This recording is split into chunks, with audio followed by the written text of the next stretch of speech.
Ofrézcanse ustedes mismos como víctimas vivas, santas y agradables a Dios. Diálogo vivo con San Pablo. Retomamos este encuentro con el apóstol en la carta a los romanos. Ofrézcanse ustedes mismos como víctimas vivas, santas y agradables a Dios. Qué privilegio, apóstol San Pablo, columna de la Iglesia, comentar estas expresiones tuyas tan inspiradas e inspiradoras. Con letras indelebles han quedado grabadas en la espiritualidad de la fe cristiana y esperan siempre ser marcadas a fuego en todos los corazones.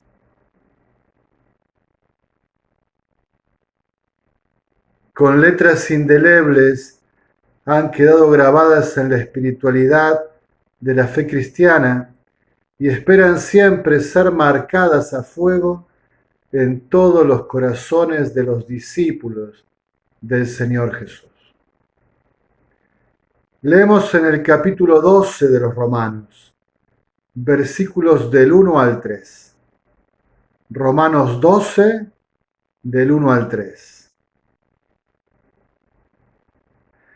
Les exhorto, pues, hermanos, por la misericordia de Dios, que ofrezcan sus cuerpos como una víctima viva, santa, agradable a Dios.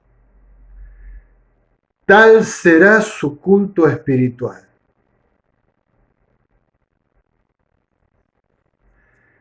Y no se acomoden al mundo presente. Antes bien, transfórmense mediante la renovación de su mente, de forma que puedan distinguir cuál es la voluntad de Dios, lo bueno, lo agradable, lo perfecto. En virtud de la gracia que me fue dada, les digo a todos y a cada uno de ustedes, no se estimen en más de lo que conviene. Tengan más bien una sobria estima según la medida de la fe que otorga Dios a cada cual. Romanos 12, del 1 al 3. Como te digo siempre, te propongo que cuando veas estos videos vayas a buscar la palabra de Dios y busques las citas. Quizás necesitas releerlas, esta es tan densa, tiene tantos detalles. Romanos 12, del 1 al 3. 3 consejos de oro y titanio, tan actuales por demás. Ofrezcan sus cuerpos como una víctima viva, santa, agradable a Dios. Tal será su culto espiritual.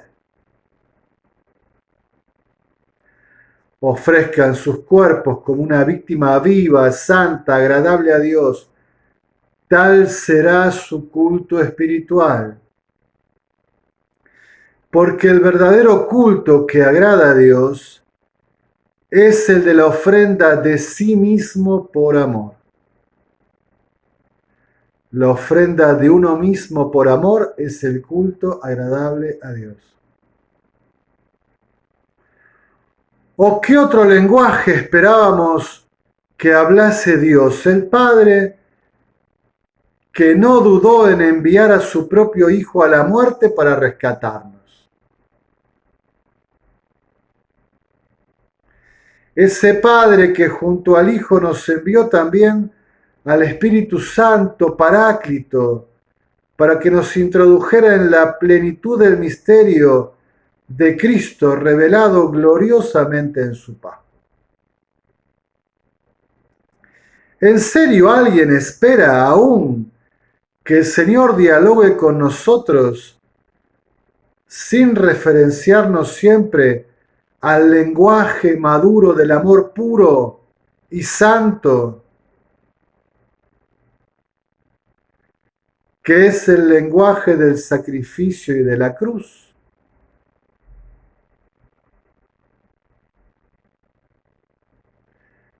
Me tomo un tiempo para que tú también hagas una pausa.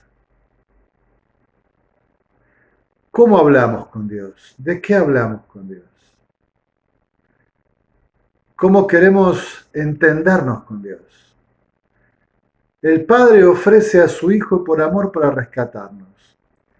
El Hijo se ofrece a sí mismo en la cruz para salvarnos. El Espíritu Santo nos hace comprender la plenitud de este misterio de la Pascua, del amor puro, del sacrificio pleno, que es redención, rescate, salvación, la cruz. Dios habla el lenguaje de la donación, hace ofrenda de sí mismo. ¿De qué esperamos hablar con Dios? ¿Cómo queremos entendernos con Dios si no aprendemos este lenguaje suyo? El culto cristiano es esencialmente ofrenda a Dios y ofrenda al prójimo. El culto cristiano básicamente, esencialmente es ofrenda. Ofrenda a Dios y ofrenda al prójimo. El amor cristiano es centralmente seguimiento de Jesucristo y entrega voluntaria de la propia vida por amor. El seguimiento de Jesucristo madura en la entrega voluntaria de la propia vida en el amor. El don de sí, la sagrada inmolación para liberar del pecado, rescatar de la muerte y comunicar vida, es la acción cultual por excelencia de nuestra fe.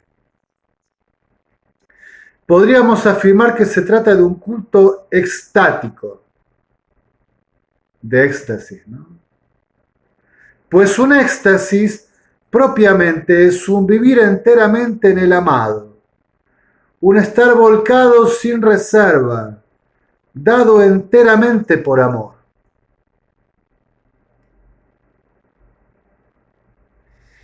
Y así el culto cristiano parte nada más ni nada menos que del misterio trinitario de la perijóresis o circulación.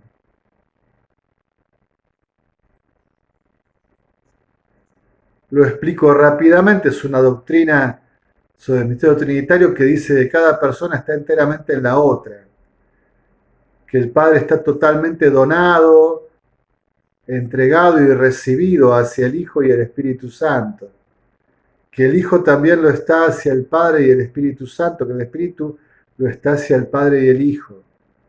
Es decir, que las tres personas divinas se entregan enteramente una a la otra, están una en la otra, entregándose, recibiéndose en plenitud, en comunión de amor, para decirlo de un modo simple. Y como hablamos del misterio de Dios, claro, del modo limitado que pueden las palabras humanas. El culto que nos religa, que expresa la alianza con el Señor y da acceso a la gloria, halla su origen en la inmanencia de la vida intratrinitaria, donde las divinas personas están enteramente una en la otra por una donación amorosa sin reservas. Eterna donación, eterna recepción. Enteramente se ofrecen y enteramente se reciben, y no hay espacio alguno para volverse sobre sí, sino que eternamente están una en la otra. Son ellas mismas esa eterna relación subsistente en la unidad de la única naturaleza divina que es amor.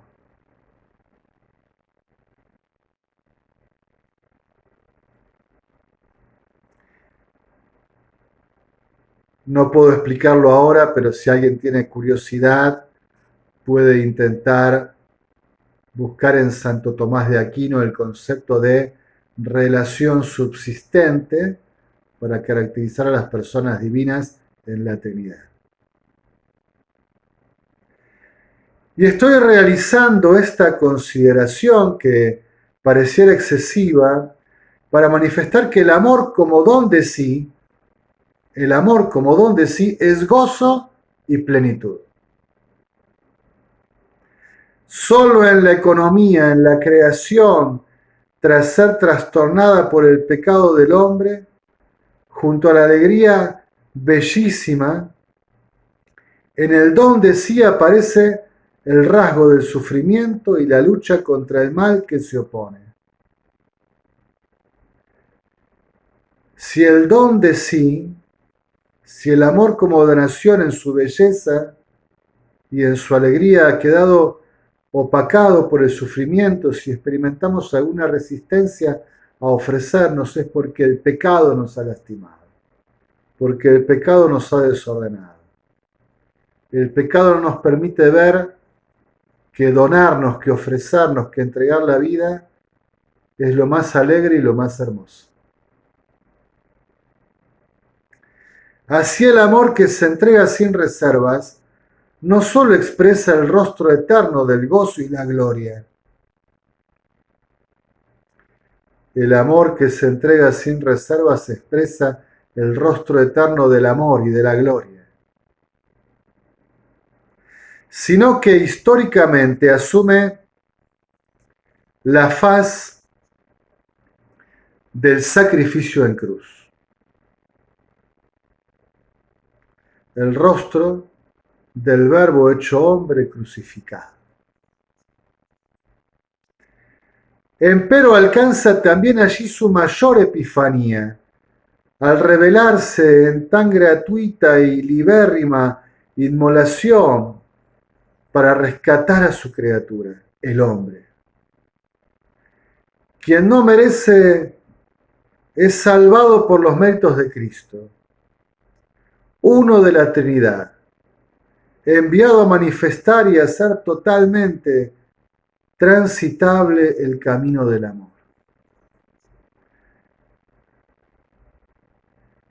Si en el Hijo Jesús se revela el misterio del Padre y del Espíritu, Él nos introduce en el misterio de la Trinidad. Allí en la cruz, que a veces no queremos ver, en el crucificado que quisiéramos evitar, allí en el rostro crucificado y en el cuerpo llagado y atravesado, se manifiesta el rostro trinitario eterno del Dios que es donación, que hace ofrenda de sí mismo.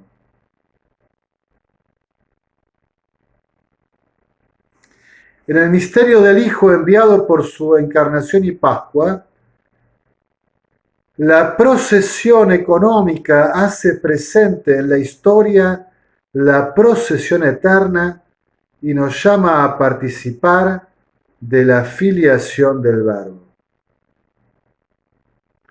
Bastante técnico este opúsculo, disculpen, ¿no?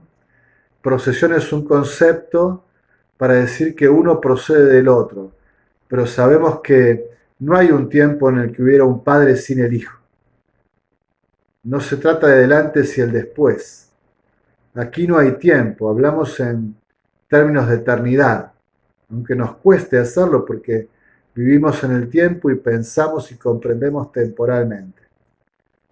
Pero como el Hijo procede del Padre eternamente, como el Espíritu procede del Padre y del Hijo, el Padre también envió a la historia, al tiempo, al Hijo y al Espíritu. Hicieron una procesión desde la eternidad a tocar la historia, la creación.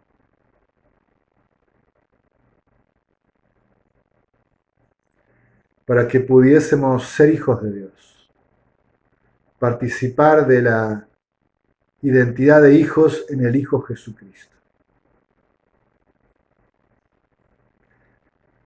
con descendencia divina siempre actualizada en la efusión pentecostal del Paráclito. Siempre que experimentamos la acción del Espíritu Santo, el Espíritu Santo nos une al Hijo, nos pone en el Hijo, nos introduce en el seno del Hijo, en su plenitud, y el Hijo en el Padre. También su procesión económica hace posible que injertados en la vid del Hijo, estando en Cristo, como tanto le gusta decir a San Pablo, estar en Cristo, podamos ser reconciliados por ascendente sendero hacia la gloria, donde contemplaremos eternamente extáticos y jubilosos, bienaventurados en su beatificante luz, el amor eterno que no es sino gozo y plenitud en la ofrenda de sí sin reserva.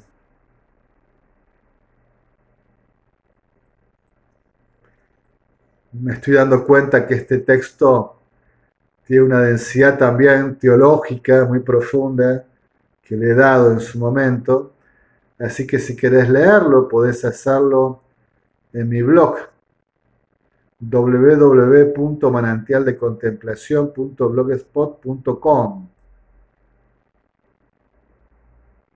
y allí podés leer este texto si querés hacerlo de ese modo.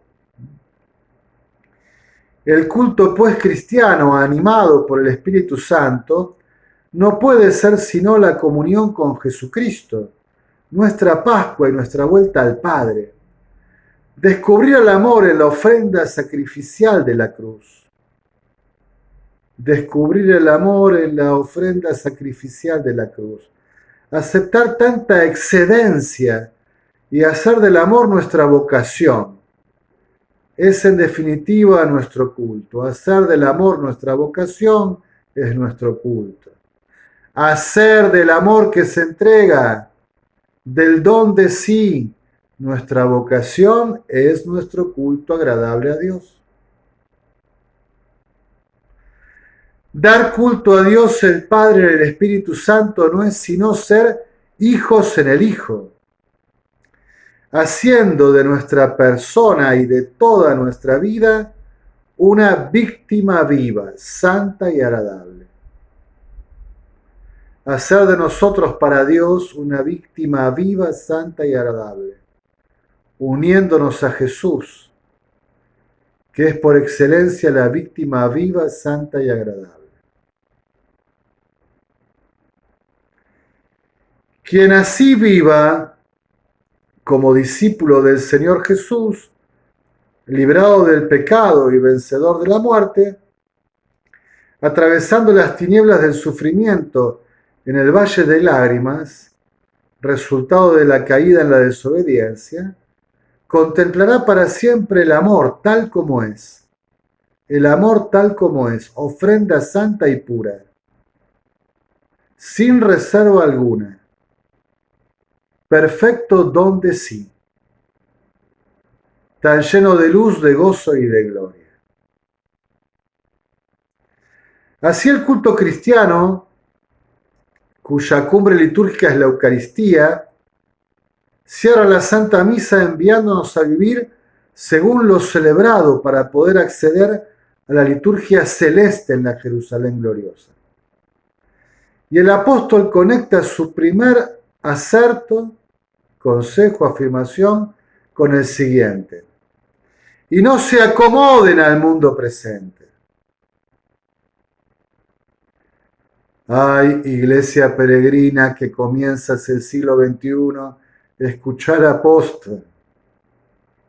No se acomoden al mundo presente, antes bien, transfórmense mediante la renovación de su mente, de forma que puedan distinguir cuál es la voluntad de Dios, lo bueno, lo agradable, lo perfecto. ¿Cuál es la voluntad de Dios, lo bueno, lo agradable, lo perfecto? Evidentemente hay un camino por andar, una peregrinación existencial por recorrer. No podrá hacerlo quien no palpite fuerte y ardientemente su vocación a la gloria. Solo así no se quedará pegoteado e instalado en la que siendo valioso no deja de ser provisorio. La historia, el homo viator, el hombre en camino, no puede acomodarse al mundo presente que pasa, sino que busca sintonizar con el mundo futuro que viene. No puede acomodarse al mundo presente que pasa, sino que busca sintonizar con el mundo futuro que viene. Transita plenamente consciente del tiempo, pero con la mirada anhelante y fija en lo eterno. Los pies en la tierra, pero el corazón en el cielo. Los pies en la tierra, pero el corazón en el cielo. El culto, pues, es nuestra fe cristiana. Tendrá aquí en la economía, en la historia, siempre un cariz penitencial. Dar culto a Dios es convertirse para hacer su voluntad. Dar culto a Dios es convertirse para hacer su voluntad. Una continua renovación y transformación de nuestra mentalidad y nuestro querer, para vivir según Dios y para vivir hacia Dios. Vivir según Dios y vivir hacia Dios. Lo expresa bien la doxología acompañada por el gesto de elevación de los dones eucarísticos de su cuerpo y sangre. Por Cristo, con Él y en Él, a ti Dios Padre Omnipotente, en la unidad del Espíritu Santo, todo honor y toda gloria por los siglos de los siglos. Amén. Aún no he logrado aceptarlo, confieso, que la Iglesia peregrina en los últimos tiempos haya perdido tan de vista el horizonte escatológico del final de los tiempos, de la eternidad. Comprendo, claro, los procesos históricos y el devenir de las ideas y movimientos culturales que la han nublado su rumbo. Pero no puedo digerir el hecho de que nos haya sucedido semejante desconcierto. ¿Hacia dónde camina una iglesia totalmente volcada a la vida en el mundo, buscando obsesivamente ajustarse al presente y al encuentro con el hombre caído al margen de la gracia, para quedarse también postrada allí con él? ¿Acaso no se da cuenta que se trata de un camino inconcluso, interrumpido y sin arribo a destino alguno? Parece que hemos cambiado el paraíso eterno prometido por paraísos terrenales, efímeros, espejismos, transitorios, probablemente falsos. La exhortación apostólica es tan clarividente. El cristiano que se acomoda al mundo presente se olvida de quién es y hacia dónde va. El cristiano que se acomoda al mundo presente se olvida de quién es y a dónde va. Sin el horizonte trascendente del cielo eterno, la tierra efímera de los hombres no es más que un infierno. Al final no es más que un infierno. Quien toma este atajo engañoso, ajustarse a la mentalidad mundana,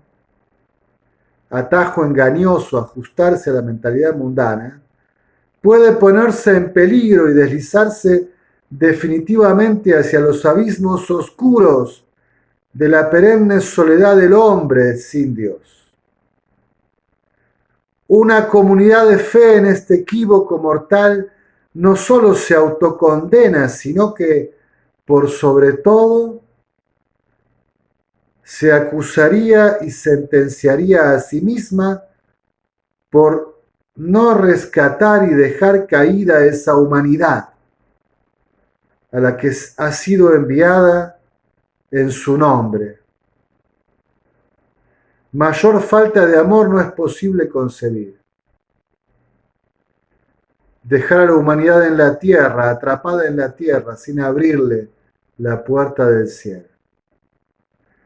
Mayor pecado, mayor falta de amor para la Iglesia no podría haber. Finalmente, pues, la amonestación paternal invita a la humildad.